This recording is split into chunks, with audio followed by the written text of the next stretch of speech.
Sawadee Krap and welcome to Phuket Extra, brought to you by pvcphuket.com. I'm Chris Howson, filling in for JP Mustanza. Today is Wednesday, October 19th. Now let's get to the news.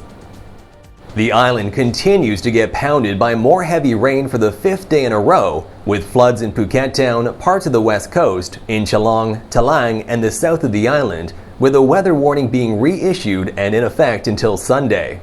Residents in Phuket Town and Rasada have been told to prepare for floods as the Bang Yai canal, which runs right through the heart of Phuket Town, approaches the precipice, with the mayor urging residents to sandbag entrances and elevate their belongings the best they can, especially electrical equipment. In parts of Chalong and in Kairon as well, flooding has reached about knee-deep, bringing traffic to a near standstill, with the rain washing trash and debris onto the roads. In Srisuwan, disaster officials began assembling a temporary bridge where floodwaters had washed out a small bridge serving households in the Musam area, without which their homes would be isolated, but it may take 3 days to complete.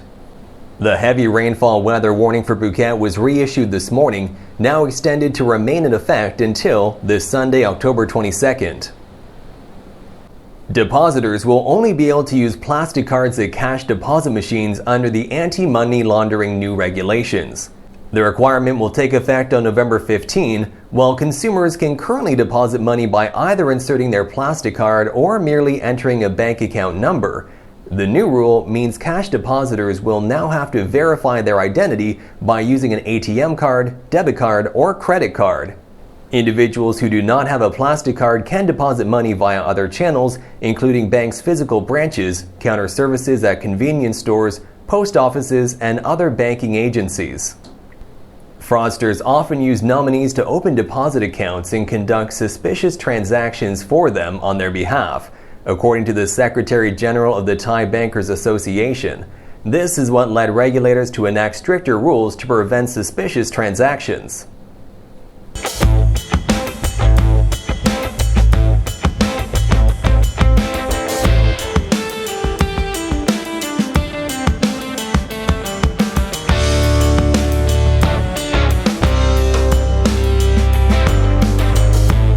It's been over 2 months since the tragic fire at the Mountain Bee Pub in Chonburi province that killed 25 people at last report, and now the families of the victims are demanding legal action be taken against state officials for dereliction of duty. Last Saturday saw the death of the latest victim of the August 5th pub fire in Chonburi, a 26-year-old man. He became the 25th victim of the fire that took place in the early hours of August 5th, which initially killed 13 people who were trapped inside while the blaze tore through the building. The pub, operating without a proper permit, had blocked an exit and had undergone extensive modification, including the installation of highly flammable soundproofing material. While the owner of the pub has been charged over the deaths and fire, the families of the victims say there has been no investigation into the actions of state officials, who they say are also responsible for the tragedy, saying they were negligent in inspecting the building and the fire prevention protocols. A letter has been submitted with the Anti-Corruption Division demanding action for dereliction of duty. Srisuwan Janya is known as a serial petitioner, a man who is ready to launch complaints with police in the name of military government and the monarchy. This week, while trying to register his latest complaint on a comedian, he got into a fight with a critic of his right in front of police. While talking to reporters in front of a police station in Bangkok, he was assaulted by a stranger, and the two got into a fight right there in front of the cameras.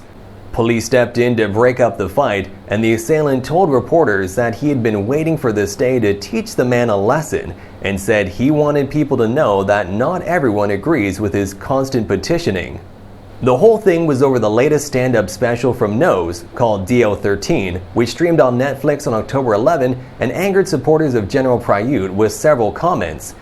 In his complaint, he accused Nose of attempting to disrupt law and order in breach of the criminal code and saying that national security could be endangered by his inflammatory comments. And that's all for Phuket Extra today, brought to you by pvcphuket.com. For more on all these stories, visit thephuket.news.com. Phuket's rapid modernization has made it one of the world's premier holiday destinations. Investors can still buy quality condominiums for as low as $75,000 and luxury properties can go all the way up to 20 million. Condominiums in Phuket are a safe, secure bricks-and-mortar investment offering foreigners freehold ownership. Call or email Thai Residential, Phuket's #1 trusted real estate advisor, to find your perfect Phuket property.